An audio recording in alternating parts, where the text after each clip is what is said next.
titulada Después de esto. ¿Qué es lo que va a pasar después de esto? ¿Qué es lo que va a suceder? ¿Cómo va a reaccionar la iglesia? ¿Cómo va a regresar la iglesia después de que todo esto termine? Después de que esta situación que nadie se esperaba, ¿se acuerdan?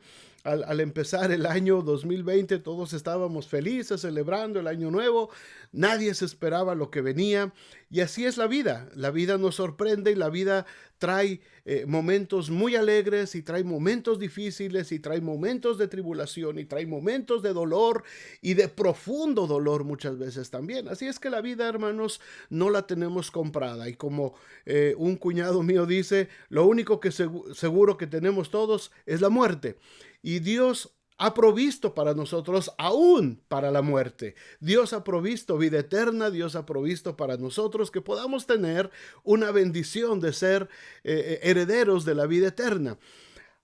Así es que estamos hablando acerca de esta serie. ¿Qué es lo que viene después de esto? Y hoy vamos a hablar acerca de otro elemento que encontramos en el tabernáculo de David, que es la gratitud.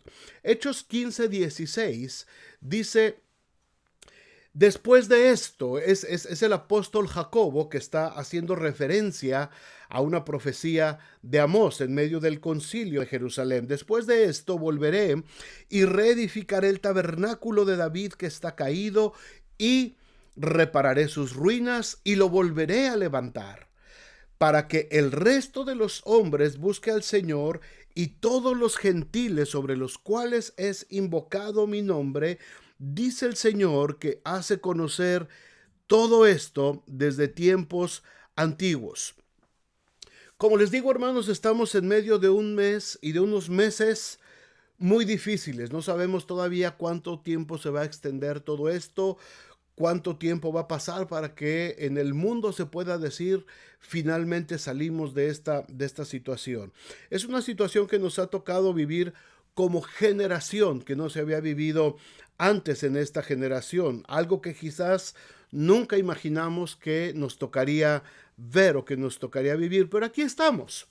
Aquí estamos sorteando esta enfermedad que está trayendo dolor a muchas familias, está trayendo incertidumbre, está trayendo temor.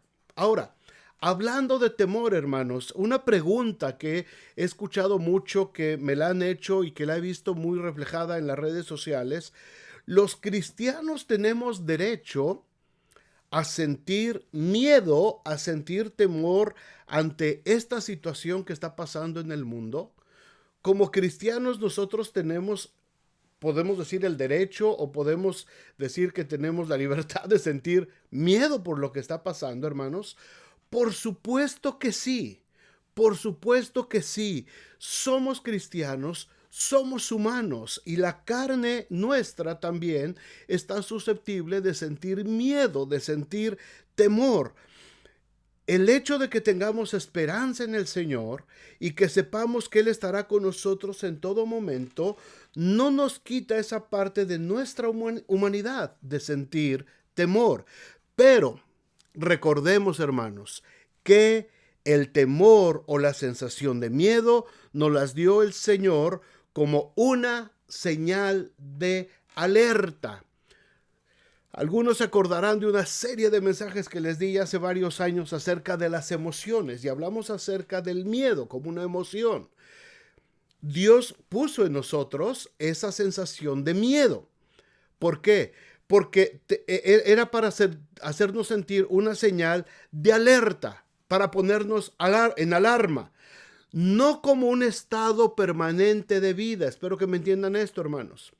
El miedo es una señal de alerta.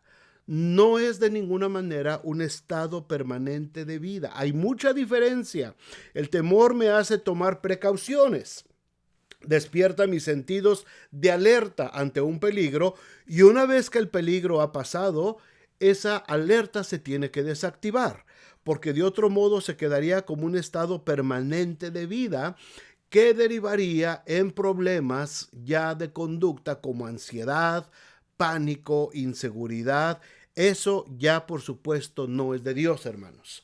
Así es que ¿Puedo sentir miedo ante esto? Claro que sí, pero ese miedo me tiene que llevar a tomar medidas, a reaccionar, a tomar precauciones. Dios no nos ha mandado a hacernos los valientes de una manera irresponsable, sino a confiar en Él, en aprender de Él y usar la sabiduría que viene de parte de Dios para aplicarla en nuestra vida diaria, para enfrentar circunstancias por muy difíciles que sean. Fíjense lo que dice el libro de Proverbios, capítulo 27, versículo 12. El avisado, es decir, el que se pone alerta, ¿verdad? El que está avisado, el que se pone alerta, el avisado ve el mal y se esconde. Más los simples, es decir, los irresponsables, los que no les importan las cosas, los simples pasan y se llevan el daño. Este es un versículo que me ha gustado mucho, que muchos pastores han estado usando durante este tiempo. O sea, como hijos de Dios, hermanos, tenemos que ser sabios y tenemos que estar avisados, tenemos que ponernos abusados, decimos nosotros, ¿verdad? Buzo caperuso. Es decir, si vemos el mal, sé prudente, toma tus precauciones, escóndete. Los que no les importa, los simples, los que se andan queriendo envalentonar, ay, a mí no me pasa nada, ay, a mí no, ay, si me va a dar que me dé, y si me muero, pues ya que me muera, total, de algo no. Hermanos, esa es una irresponsabilidad tremenda. Los simples son estos, los que pasan y llevan el daño, y se llevan también a otros. Así es que seamos sabios, como dice aquí la Biblia, esperemos a que esto pase. Bueno, vamos a nuestro tema. Empezamos a hablar la semana pasada acerca de qué va a pasar después de que esto termine. ¿Cómo vamos a regresar a congregarnos? No nos referimos a la forma de cómo vamos a llegar otra vez a nuestro edificio, sino cuál va a ser nuestra actitud interna. ¿De qué manera ha cambiado mi relación con Dios en este tiempo de encierro, en este tiempo de meditación, en este tiempo que hemos estado sin hacer nuestras actividades de todos los días? ¿Qué hemos aprendido durante este tiempo? De eso hablábamos un poquito ayer con los varones en la reunión. A lo largo de la Biblia, hermanos, como les decía, vemos esta expresión: después de esto, después de estas cosas, pasados unos días. Y son expresiones que nos indican que después de ciertos eventos, el Señor hizo algo nuevo, una nueva promesa, un nuevo milagro, una nueva enseñanza o un nuevo comportamiento o una nueva reacción de algunos personajes en la Biblia. En el Señor, todas las cosas de la vida, hermanos, van pasando.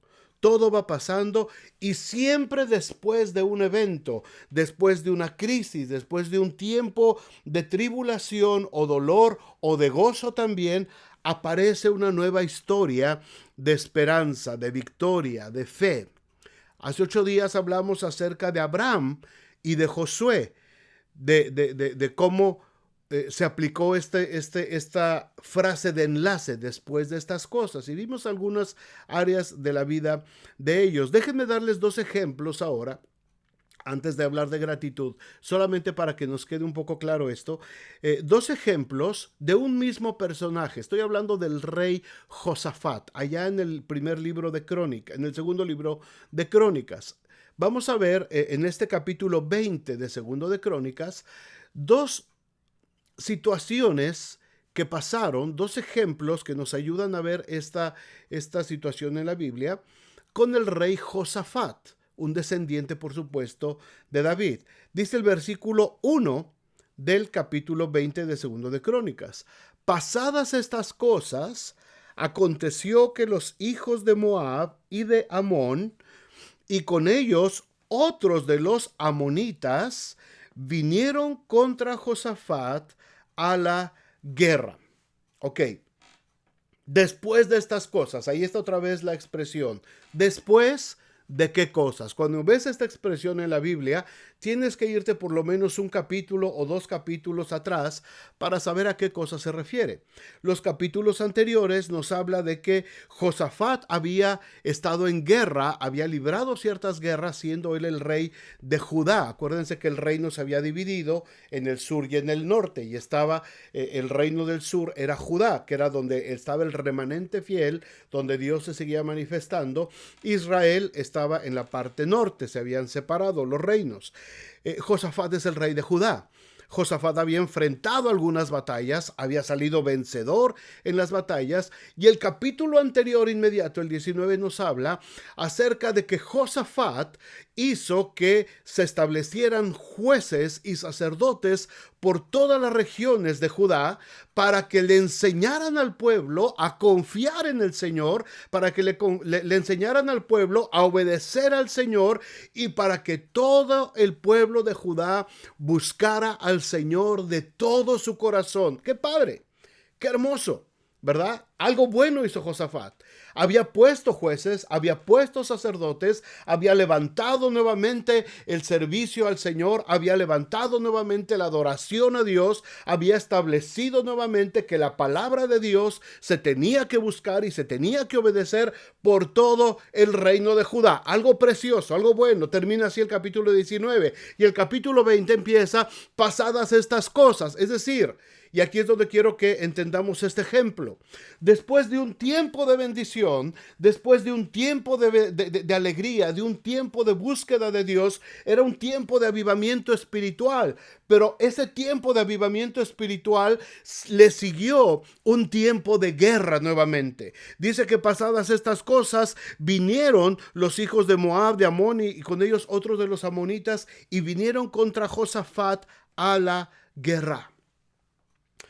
Cuando este rey había dispuesto en su corazón y en el corazón del pueblo de Dios buscar al Señor y que el pueblo buscara al Señor con todo su corazón, empieza el capítulo 20 diciendo que después de esto empezaron a venir sus enemigos, se juntaron para venirle a hacer guerra nuevamente. Hermanos, como les digo, aún después de tiempos de avivamiento, tiempos en los que creemos que todo está bien, porque hemos buscado del Señor, porque después de tiempos de paz, después de crecimiento espiritual, aún después de esos tiempos, hermanos, se podrá escribir en nuestra historia pasadas estas cosas. Y después de un tiempo de paz y de bendición, puede volver a desatarse la guerra. Josafat buscó al Señor cuando vio que no podía con sus enemigos. El tiempo de avivamiento, el tiempo de paz, el tiempo de búsqueda del Señor preparó a Josafat y preparó al pueblo para que cuando viniera otra crisis, cuando viniera otro tiempo difícil, otro tiempo de tribulación, entonces estuvieran listos para depender total y absolutamente de Dios. Mientras estemos en este mundo, hermanos, los tiempos difíciles van a seguir. Los tiempos de tribulación van a seguir todos los días. Todos los días. El apóstol Pedro nos lo recuerda varias veces. Nos dice que no ignoremos este tiempo de tribulación, como si alguna cosa extraña nos pareciera, porque estas mismas tribulaciones se están cumpliendo en todos vuestros hermanos alrededor del mundo, dice el apóstol Pedro. Es decir, mientras estemos en este mundo, que este mundo está sujeto al principado de Satanás, hermanos.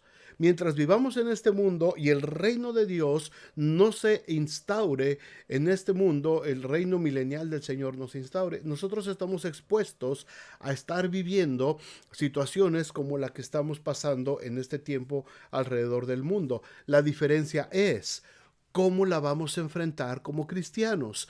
¿Qué tanto hay de capital espiritual para poder resistir estos embates? Pasadas estas cosas, vinieron estas tribus a hacerle guerra nuevamente a Josafat, pero Josafat tenía un capital espiritual fuerte, un capital espiritual que había almacenado a través de una búsqueda intensa del Señor. Y el mismo capítulo abajito, estamos en 2 de Crónicas 20, el versículo 12 refleja esa calidad y ese capital espiritual que Josafat tenía cuando vino el problema.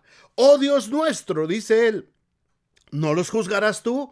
Porque nosotros no hay fuerza contra tan grande multitud que viene contra nosotros. No sabemos qué hacer y a ti volvemos nuestros ojos. Y el versículo 13 dice, y todo Judá estaba en pie delante de Jehová con sus niños y sus mujeres y sus hijos. Si estás ahí en tu casa, yo quisiera que lo leyeras en voz alta y que tu familia lo pueda leer en voz alta. Te lo están poniendo en la pantalla, así es que lo puedes decir juntamente conmigo. El versículo 13 dice: y todo Judá estaba de pie delante de Jehová con sus niños y sus mujeres y sus hijos. Hoy, este día 10 de mayo del 2020, en medio de una situación mundial terrible, hoy el pueblo de Dios está delante de Jehová. Y tú estás ahí en tu casa con tus niños, con tu esposa o con tu esposo y con tus hijos. Ahí estamos delante del Señor. ¿Por qué?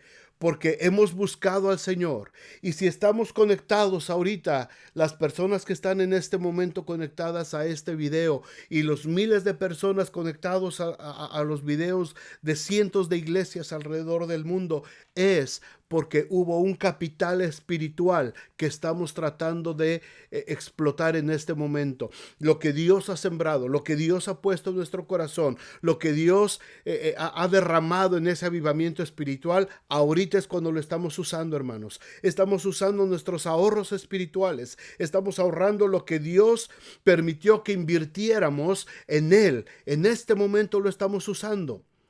De eso se trata, que cuando pasen estas cosas, no sabemos lo que va a venir. Pueden venir cosas peores, pueden venir cosas mejores, puede venir un tiempo de avivamiento, puede venir otro tiempo de tribulación, pero el pueblo de Dios tiene que estar listo para enfrentar lo que va a suceder. No vamos a ver toda la historia de Josafat, pero el relato nos dice que después de esta oración, Dios derrotó nuevamente a los enemigos de Judá. Los puso que solitos se emboscaran y se destruyeron. Pero el segundo ejemplo, hermanos, que quiero hablarles de este mismo personaje, de este mismo rey Josafat, está en este mismo capítulo 20, pero en el versículo 35 vuelve a decir otra vez la misma expresión.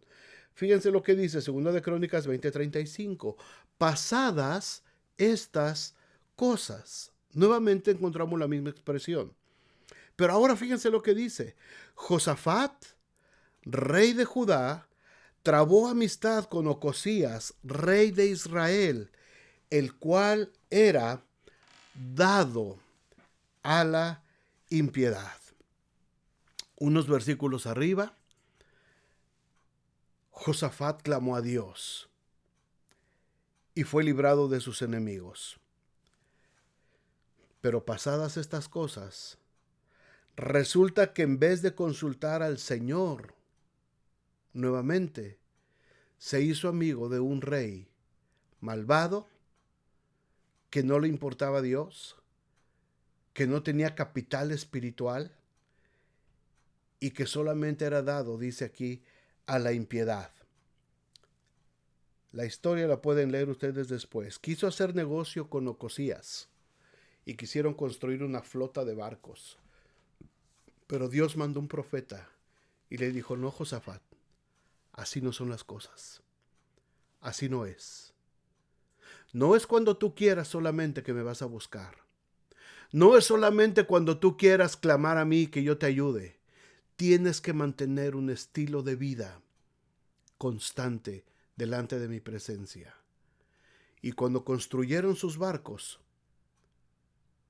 en sociedad, Josafat y Ocosías, dice la Escritura que los barcos, las naves, se destruyeron, se rompieron. El negocio fracasó. Lo que quiero ejemplificar solamente, hermanos, es que nuestra vida se está escribiendo, al igual que los libros de crónicas se escribieron, al igual que el libro de los Hechos, y que después de cada época o de cada tiempo específico de nuestras vidas, se pone un punto final, pero inmediatamente el siguiente párrafo invariablemente va a empezar diciendo: pasadas estas cosas, o después de esto, y se empieza a escribir un nuevo capítulo de nuestra vida. Puede ser algo hermoso que nos suceda, inmemorable, o puede ser también algo desastroso y vergonzoso. De nosotros va a depender lo que se va a escribir. Hace 8 días les decía yo que me imagino, en la loca imaginación del pastor, que allá en el cielo Lucas o algún ángel o alguien está escribiendo lo que está sucediendo. Y el libro de los Hechos no se ha terminado de escribir porque es la historia de la iglesia y la iglesia todavía está en su apogeo. Hasta que Cristo venga se terminará de escribir la historia de la iglesia. Y yo creo que se está escribiendo en este momento el capítulo 2020 del libro de los Hechos. Vamos a ponerle un capítulo por año. Estamos en el capítulo 2020. Se está escribiendo. Y yo me imagino que los 2 primeros versículos pueden decir, yo me lo imagino de esta manera. Los 2 primeros ya están escritos. Libro de los Hechos, capítulo 20, versículo 1. No lo busquen en sus Biblias porque no está, obviamente. No está todavía, pero aquí se lo vamos a poner. ¿Qué les parecería que el primer versículo dijera? Por aquellos días el mundo entero fue azotado por una peste, una enfermedad que empezó a dominar todos los imperios conocidos, todas las naciones, y sus gobernantes vivieron gran temor a causa de esta terrible peste y su mortandad. El versículo 2 podría decir de esta manera: la iglesia alrededor de todas las provincias tuvo que dejar sus lugares de reunión, fueron forzados a refugiarse en sus casas, no pudieron congregarse como acostumbraban, no podían visitarse, pero a pesar de todo los creyentes se reunían en sus casas y seguían aprendiendo la palabra de Dios con gratitud, con amor, orando unos por otros, buscándose unos a otros a través de los medios que disponían y cuando tenían ocasión de hacerlo. Ahora, esto ya está escrito, esto ya está sucediendo. Los 2 primeros versículos. El versículo 3 todavía no se escribe. Ni el 4, ni el 5, ni el 6, ni el resto del capítulo. Hasta ahorita, me imagino que el versículo 3 podría empezar diciendo, después de esto, cuando la peste terminó. Podría empezar así. De acuerdo a lo que hablamos la semana pasada, a mí me gustaría mucho, todavía no está escrito, pero a mí es mi oración y me gustaría mucho que el versículo 3 dijera, después de esto, cuando la peste terminó, la iglesia recuperó el verdadero sentido de la adoración. Amaron más la presencia de Dios, estuvieron dispuestos a escuchar a Dios y supieron tener la bendición de Dios en sus casas de manera permanente. Pero hoy quisiera, hermanos, que pensáramos un poquito en lo que va a decir el versículo 4. El versículo 3 va a hablar de la adoración, de la restauración del tabernáculo de David en el área de la adoración, de la correcta adoración. El versículo 4, al igual que el anterior, tiene que ver con unos capítulos antes del libro de los Hechos. Tendríamos que volar en la historia hasta el capítulo 15 del libro de los Hechos, cuando Jacobo, en medio de una discusión de carácter doctrinal con los primeros líderes de la iglesia, recuerda la profecía de Amós que leímos al principio y dice, cuando ellos callaron, Jacobo respondió diciendo, varones hermanos, oídme. Simón o Pedro ha contado cómo Dios visitó por primera vez a los gentiles para tomar de ellos pueblo para su nombre, refiriéndose al momento en que estuvo en la casa de Cornelio. Y con esto concuerdan las palabras de los profetas como está escrito, después de esto volveré y reedificaré el tabernáculo de David que está caído, y repararé sus ruinas y lo volveré a levantar para que el resto de los hombres busque al Señor y todos los gentiles sobre los cuales es invocado mi nombre, dice el Señor, que hace conocer todo esto ¿desde cuándo? Desde tiempos antiguos. Para nosotros puede ser muy lejos este año. Más o menos es el año 48, 50 de nuestra era. Hace más de 2000 años que Jacobo se levantó en medio de ese concilio a hablar. Y él está diciendo, dice el Señor, que hace conocer todo esto desde tiempos antiguos. Y desde tiempos antiguos el Señor sigue hablando y para nosotros sigue estando en tiempo presente. Jacobo estaba recordando y citando al profeta Amós cuando dijo Amós 9:11. En aquel día yo levantaré el tabernáculo caído de David, y cerraré sus portillos, y levantaré sus ruinas, y lo edificaré como en el tiempo pasado, para que aquellos sobre los cuales es invocado mi nombre posean el resto de Edom y a todas las naciones, dice Jehová, que hace esto. El libro de los Hechos, hermanos, es el libro de la historia de la iglesia, como les decía hace un momento. Se sigue escribiendo hasta nuestros días. Y la misión de la iglesia, tal como lo dijo Jacobo citando a Amós, es restaurar el tabernáculo de David que está caído. No habla del templo de Salomón. No está hablando de la gloria del templo de Salomón. Cuidado, cuidado. Hay mucha gente en estos días emocionada que porque se oye que se va a levantar el tercer templo en Israel y que Shalom y Jalalá y Jalalé y que las piedras del templo. Cuidado, no. El Señor nos está hablando del tabernáculo de David. Tabernáculo. No del templo de Salomón, no del tabernáculo de Moisés en el desierto, sino del tabernáculo de David.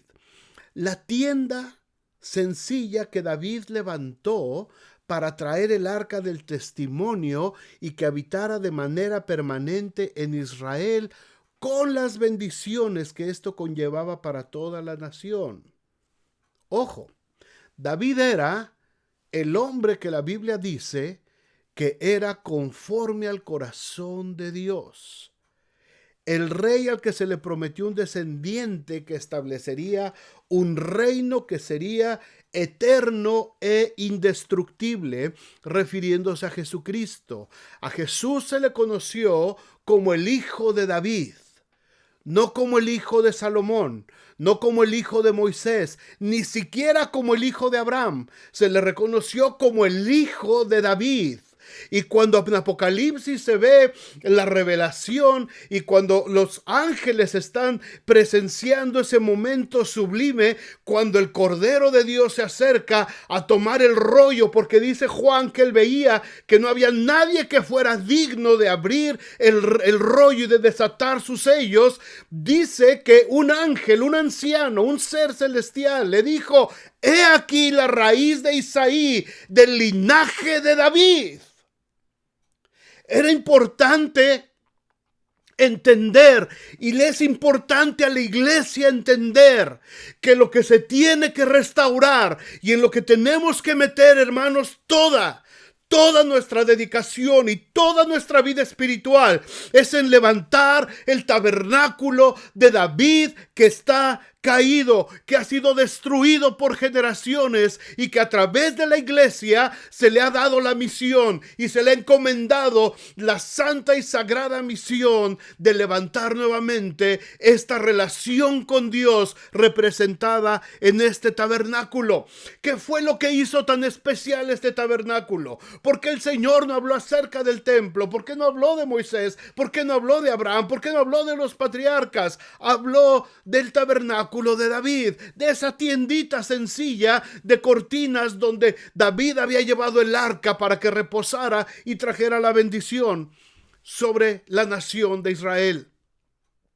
¿Qué características había en el tabernáculo de David? Que la iglesia tiene que preocuparse por restaurar después de esto, después de que hayan pasado estas cosas. La primera de ellas fue la adoración, hablamos hace 8 días, pero también vemos en este tabernáculo una correcta actitud de gratitud que debe de ser restablecida después de que estas cosas pasen en nuestro tiempo, hermanos. El Espíritu Santo produce o motiva en nuestro interior un sincero deseo de vivir una vida de gratitud a Dios por lo que Él representa, no solamente por lo que nos da. Estamos acostumbrados a decir gracias cuando recibimos algo, pero la gratitud que vemos en el tabernáculo de David tiene que ver con recordar continuamente las maravillas, los prodigios y los juicios del Señor. La gratitud tiene que ver con una acción de vida. La gratitud tiene que ver con una visión perfecta de quién es Dios, de qué es lo que hace Dios, qué es lo que representa Dios.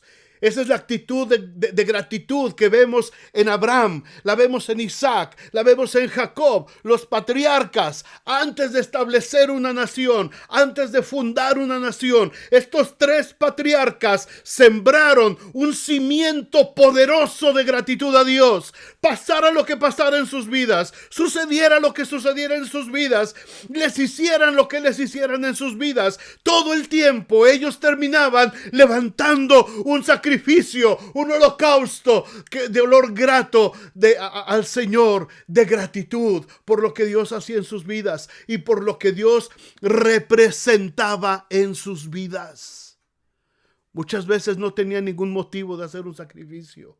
Muchas veces no tenían ninguna razón para hacer un sacrificio, por lo que les estaba yendo mal, porque estaban pasando tiempos difíciles, pero aún así, estos patriarcas estuvieron dispuestos a poner un fundamento para una nación basado en la gratitud a Dios. Y no solamente estos tres, podemos ir más atrás y podemos encontrar al mismísimo Noé y podemos encontrar a Job, que fue contemporáneo de Abraham, con una actitud muy similar, entendiendo quién era Dios, entendiendo que ellos vivían por Dios y que dependían de Dios y que su vida tenía que ser de constante gratitud a Dios, independientemente de lo que sus ojos estuvieran viendo o sus cuerpos estuvieran atravesando. La actitud de gratitud era de una manera permanente como un estilo de vida para estos patriarcas,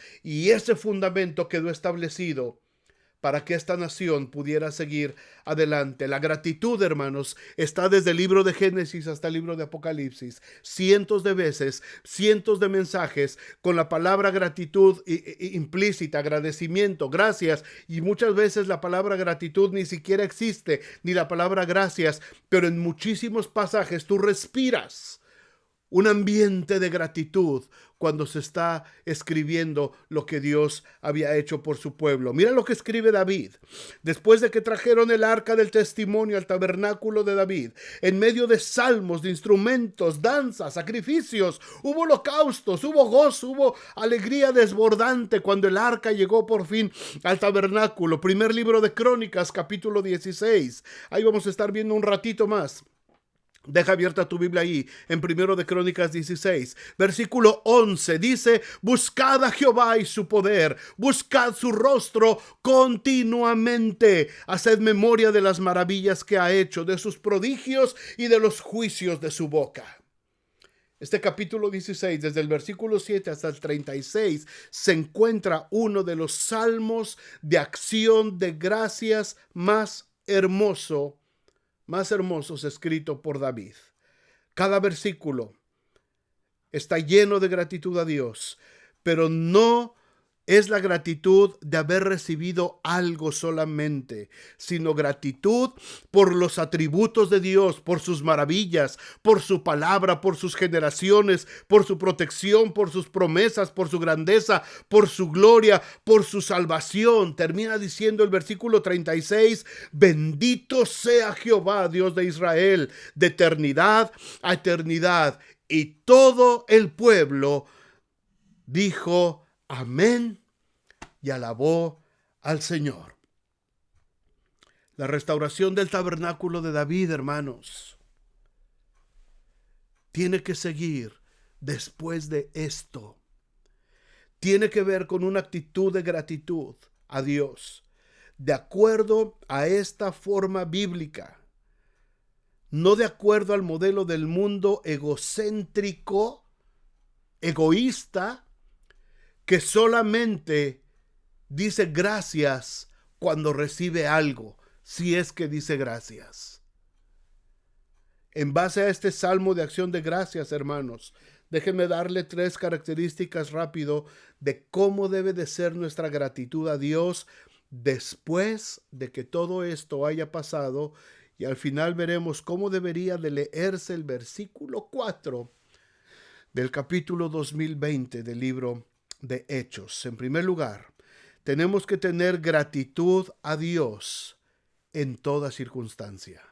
Mostrar gratitud a Dios en toda circunstancia. El versículo 19 de este capítulo de Primera de Crónicas 16 dice: cuando ellos eran pocos en número, está recordando la historia de Israel. Cuando ellos eran pocos en número, pocos y forasteros en ella, y andaban de nación en nación y de un reino a otro pueblo. 21. No permitió que nadie los oprimiese. Antes, por amor de ellos, castigó a los reyes. El pueblo de Israel, hermanos, pasó tiempos difíciles, muy difíciles, desde su inicio, desde la promesa dada a Abraham y sus descendientes. Pero en toda circunstancia, siempre hubo una correcta actitud de gratitud, acciones de gracias. Esos sacrificios de los que les hablaba que ofrecieron Abraham, Isaac, Jacob, eran sacrificios de gratitud, de reconocimiento de la soberanía de Dios, muchas veces en medio de situaciones difíciles, pero siempre agradeciendo al Padre cada oportunidad y cada muestra de su amor.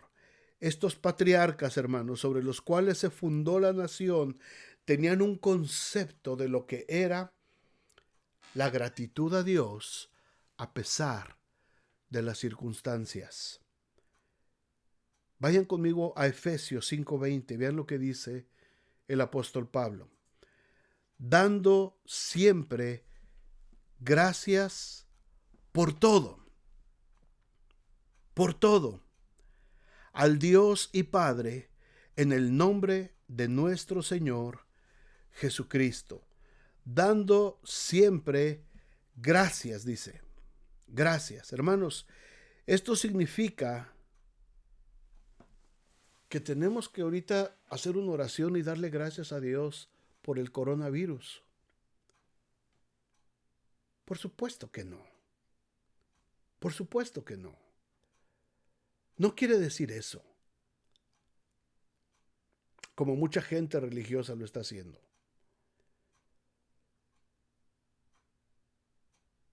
Este versículo nos está hablando, hermanos, de que debemos agradecer a Dios, aún en medio de esta situación difícil. Tenemos que agradecer que Él nos muestra más de su gloria.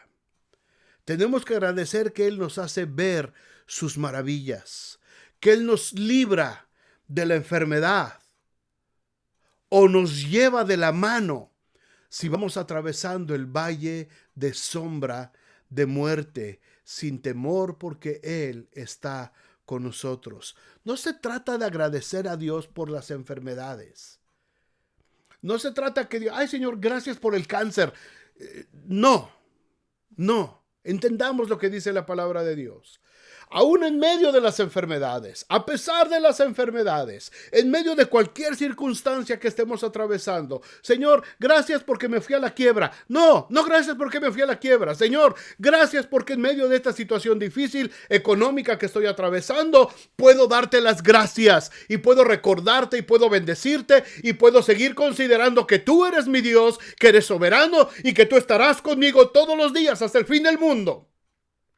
Eso es lo que tengo que agradecer. Eso significa agradecerle a Dios en medio de cualquier circunstancia. No que le agradezcas por las cosas malas, no que le des gracias por un germen, por un virus, por una bacteria, por un fracaso en el negocio. No que le des gracias por eso, sino que des gracias porque aún en medio de eso el Señor se va a mostrar y va a mostrar su gloria y va a mostrar su misericordia y va a mostrar su provisión y va a mostrar su fuerte brazo extendido, favoreciendo a los hijos de Dios todavía. A eso es a lo que tenemos que dar gracias. A eso es a lo que tengo que responder en gratitud a Dios. Y mi actitud debe de ser permanente de gratitud a Dios. Porque aún en medio de esta situación, el Señor está conmigo todos los días hasta el fin del mundo. Esa es la correcta actitud de gratitud. Eso es lo que está hablando aquí David en el momento en que está ese tabernáculo lleno de la gloria de Dios, ese tabernáculo cubierto de alabanzas, de gloria, de honra. Había grupos musicales, grupos de cantores, de salmistas que estaban de manera permanente ofreciendo adoración a Dios. Y mientras ellos ofrecían esa adoración a Dios, David expresaba en este salmo una profunda gratitud a Dios por lo que Dios representaba, no por lo que les daba, sino por lo que Dios es, por lo que Dios es en tu vida, por lo que Dios representa en tu vida, por lo que la palabra de Dios me dice que es Dios, no por lo que me da, no por lo que solamente me da, no solamente por lo que recibo de Él, no solamente le doy gracias cuando voy a comer, no solamente le doy gracias cuando recibo mi cheque, sino que toda mi vida, independientemente de las circunstancias, aprendo a vivir una vida de gratitud a Dios. Él no permitió, dice el versículo 21, que nadie los oprimiera. Por eso le damos gracias a Dios. Porque esta enfermedad no nos va a oprimir. Porque esta situación difícil no nos va a oprimir. Porque esa falta de cheque en la semana no nos va a oprimir. Porque esa falta de cosas en nuestras despensas y alacenas, eso no nos va a oprimir, hermanos. El Señor será con nosotros de una o de otra manera. El Señor estará con nosotros. Y si yo abro mi despensa y está medio vacía, gracias, Señor, porque tú eres Dios. Porque tu palabra dice que tú eres mi proveedor y que tú estarás conmigo todos los días, Señor. Está vacía mi despensa, no importa. Gracias, Señor. Mi cartera está vacía porque no he recibido pago durante estas semanas. Gracias, Señor, porque yo sé que tú sigues siendo Dios. A pesar de que mi cartera está vacía, a pesar de que mi despensa está vacía, a pesar de que mi cuerpo está ardiendo en fiebre o que mi cuerpo se está estremeciendo por la enfermedad, tú sigues siendo Dios y tú sigues siendo el centro de mi vida y sigues estando sentado en tu trono de gloria y nada ni nadie te va a mover de ahí y no vas a permitir que nada ni nadie me oprima, ni aún la misma muerte, porque tú venciste la muerte y porque tú vives, nosotros también viviremos. Esa es la correcta actitud de gratitud. Esa es una correcta actitud de gratitud en medio de cualquier circunstancia. En segundo lugar, también tenemos que tener gratitud por el reino que hemos recibido, amados hermanos, por el reino que hemos recibido. El versículo 31 de este capítulo de Crónicas 16 que estamos viendo: alégrense los cielos y gócese la tierra y digan en las naciones, Jehová reina. Esto se establece en el tabernáculo de David. En el tabernáculo de David, hermanos, todas las naciones tenían que reconocer que el Señor estaba reinando. Cuando se levanta este tabernáculo, hay un sentir de gratitud por medio de los cantos, de instrumentos, de cantores, de sacrificios, que Jehová reina sobre la tierra. Pero de acuerdo al profeta Amós, el tabernáculo está derribado. Sus portillos están rotos y falta mucho por hacer. ¿Por qué? ¿Por qué? Porque Israel se volvió soberbio. Israel se volvió malagradecido. Y los reyes de las siguientes generaciones dijimos, nosotros reinamos. Yo soy el rey de Israel. Yo soy el rey de Judá. Se llenaron de soberbia. Se llenaron de egocentrismo. Y el tabernáculo de David se fue destruyendo de generación en generación. Jesús, en su ministerio terrenal, enseñó, como lo vimos el mes pasado en abril, a través de parábolas, acerca de ese reino de ese reino eterno que debería de ser restaurado y del verdadero sentir de gratitud por lo que significaba ese reino. Un reino entregado a la iglesia, a nosotros. Pero ahora que estamos pasando esta situación, hermanos, yo puedo voltear y quizás el capítulo 2019 y algunos capítulos anteriores del libro de los Hechos, nos vamos a encontrar quizás que el escritor divino escribió algo acerca de la ingratitud. Quizás en esos capítulos anteriores del libro de los Hechos encontramos a una iglesia con creyentes llenos de soberbia, de autosuficiencia, pensando en sus propios reinos, pensando en establecer sus propios reinos y teniendo en poco el reino que se le había entregado a la iglesia. Recordemos lo que dice Hebreos, capítulo 12, versículo 28. Así que recibiendo nosotros un reino inconmovible, tengamos gratitud. Y mediante esa gratitud, mediante ella, sirvamos a Dios, agradándole con temor y reverencia. Hermanos, cuando hay un sentir correcto de gratitud, entonces habrá servicio, habrá temor y habrá reverencia en la presencia de Dios. Ese es un síntoma, esa es una evidencia de que hay corazones agradecidos. Cuando hay servicio, cuando hay temor al Señor, cuando hay reverencia en el momento de invocar el nombre del Señor, hay gratitud. Esta parte del tabernáculo de David, hermanos, se tiene que restaurar. La iglesia no puede volver en una actitud soberbia. Los creyentes no pueden volver en una actitud de autosuficiencia. Yo puedo. Yo estoy labrando mi futuro. Yo estoy estableciendo mi propio reino y yo le voy a heredar a mis hijos mi reino. Cuando el creyente piensa así, el tabernáculo de David se sigue destruyendo vez tras vez. Por último, la tercera actitud respecto a la gratitud. Debemos demostrar, hermanos, gratitud por la iglesia. Por la iglesia.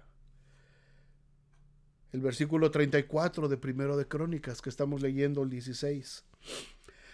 Aclamad a Jehová porque Él es bueno, porque su misericordia es eterna.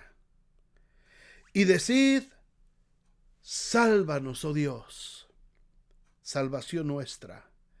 Recógenos y líbranos de las naciones, para que confesemos tu santo nombre y nos gloriemos en tus alabanzas.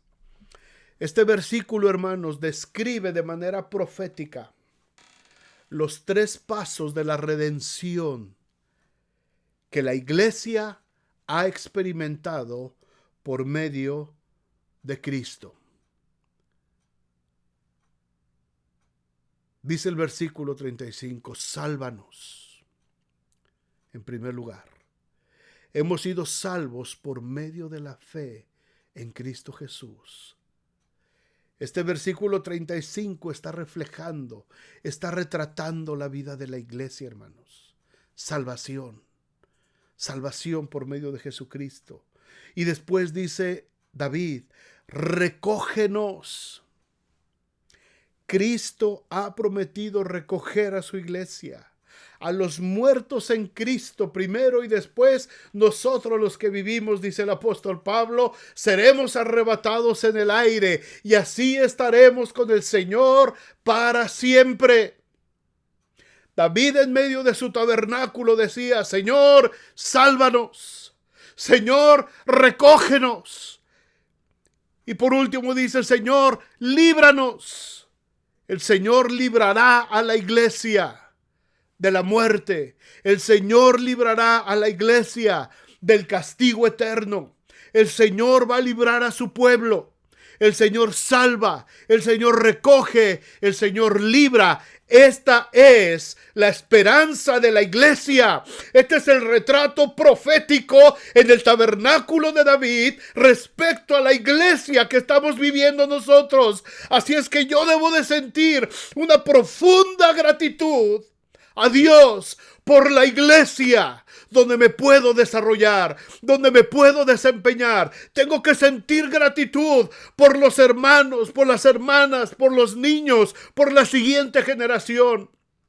Tengo que sentir una profunda gratitud que se refleje en servicio, en alabanza por la iglesia, agradeciendo al Señor por la iglesia, no hablando mal de mi iglesia, no hablando mal de los hermanos. Son imperfectos, ya lo sé. Todos tenemos fallas, todos nos equivocamos, todos se nos sale el viejo hombre de vez en cuando, pero eso no me da derecho a hablar mal de mi iglesia, no me da derecho a criticar a la iglesia, no me da derecho a maldecir a la iglesia, como mucha gente lo ha hecho. La iglesia es el cuerpo de Cristo. La iglesia es el reflejo del tabernáculo de David que está caído y que tiene que ser restaurado por sus portillos, por sus puertas. Cada cerrojo tiene que ser restaurado porque Dios ha prometido que Él estará con nosotros en medio de esta tribulación momentánea. Sintamos verdadera gratitud por la iglesia del Señor, más allá de nuestras imperfecciones y errores.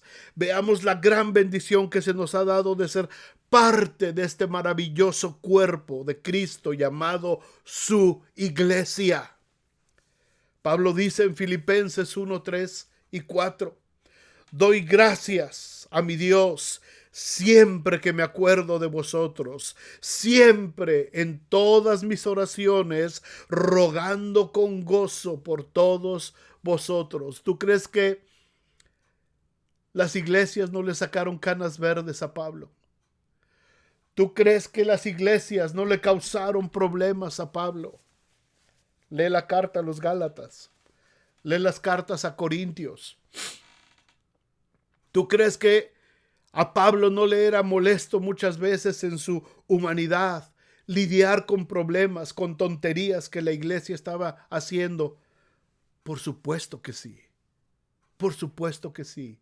Pero aún así, fíjate cómo se expresa Pablo. Doy gracias a mi Dios siempre, siempre que me acuerdo de ustedes. Siempre en todas mis oraciones, rogando con gozo por todos vosotros, con gozo. Por los que lo abandonaron, sí. Por los que no le obedecían, sí. Por los que estaban dando lata en la iglesia, sí. Por todos, rogando con gozo por todos vosotros. Este es un verdadero sentir de gratitud por la iglesia, hermanos. Por lo que representa. Por lo que representa, no por lo que ves con tus ojos humanos, no por los errores, no por lo que, ay, es que la hermanita dijo, es que el hermanito dijo, es que este fue, es que, eso no es la iglesia. La iglesia es lo que representa el cuerpo de Cristo, lo que le costó a Cristo Jesús, por lo que es a los ojos del Padre y por lo que es a la luz del Espíritu Santo que la sustenta en todo momento. Déjenme terminar diciéndoles los 2 primeros versículos del capítulo 20 de Hechos, como les dije hace rato, ya están escritos. Por aquellos días el mundo entero fue azotado por una peste, una enfermedad que empezó a dominar todos los imperios conocidos, todas las naciones, y sus gobernantes vivieron gran temor a causa de esta terrible peste y mortandad. Versículo 2, la iglesia alrededor de todas las provincias tuvo que dejar sus lugares de reunión.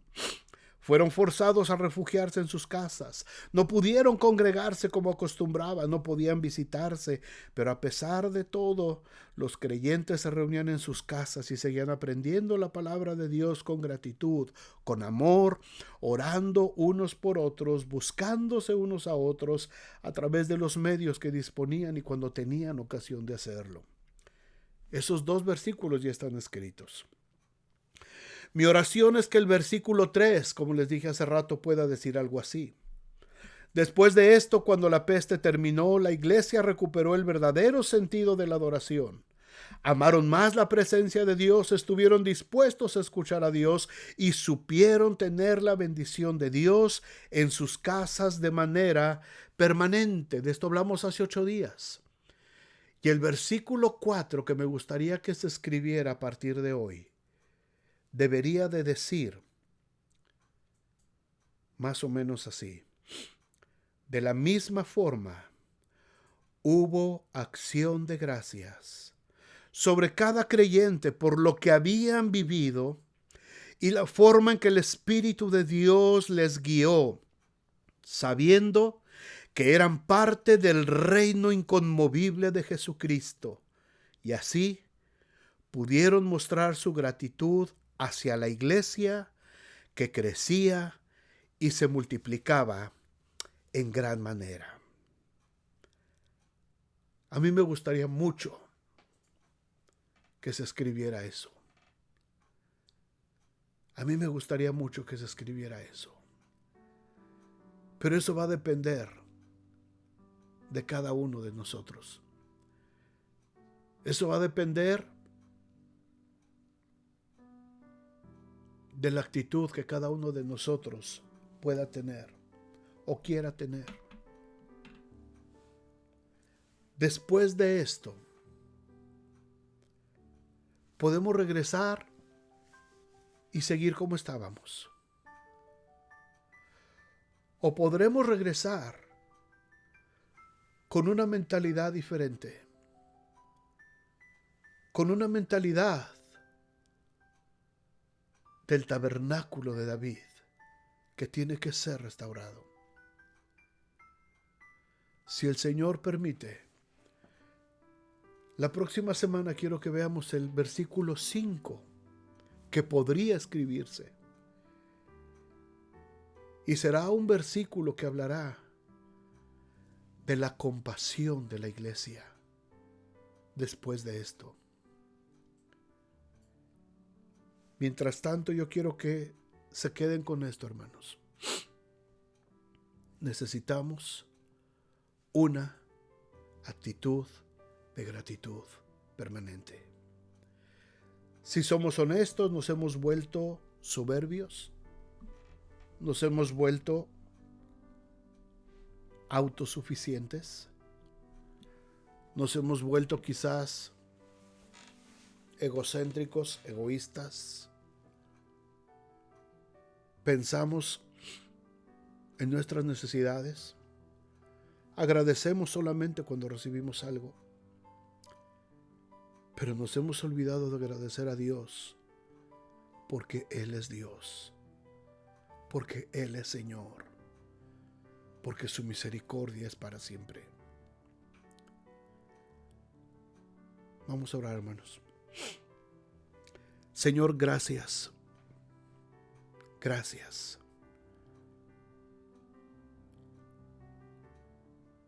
Necesitamos, Señor, restablecer y restaurar el tabernáculo de David. Y una de las cosas que necesitan ser restauradas es una verdadera actitud de gratitud hacia ti. Entender que no es la gratitud por lo que recibimos, sino por lo que eres, por lo que representas, por todo lo que podemos ver, Señor, respecto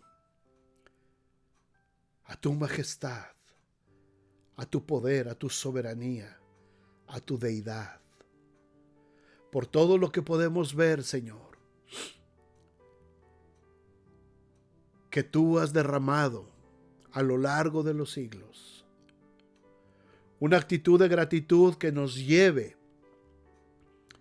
a servirte con alegría, con temor, con reverencia. Una actitud de gratitud que nos haga buscarte, Señor, con todo nuestro corazón y aprender a vivir, Señor, en tu presencia de manera permanente. Señor, yo te ruego que cuando pasen estas cosas, después de que esto termine, la iglesia pueda regresar con un verdadero y correcto sentido de la adoración y con una renovada actitud de gratitud. Porque necesitamos que el resto de las naciones conozca que Jesucristo es el Señor. Y como dice el profeta Amós, tenemos que conquistar al resto de Edom que no ha sido conquistado. Y Edom representa nuestra ciudad, nuestra comunidad, toda la gente que necesita conocer a Jesucristo como Señor, como Salvador. Padre, nos ponemos en tus manos para que tu Espíritu Santo hable a cada corazón y que tu Espíritu Santo haga con cada uno conforme lo necesitamos. Gracias por la vida de cada familia. Gracias por la vida de cada hogar, Señor, que está conectado en este momento, Señor, escuchando tu palabra. Señor, yo te ruego que esta palabra caiga en tierra buena. Que caiga en tierra buena y que produzca fruto a 30, 60, a 100 por uno, Padre.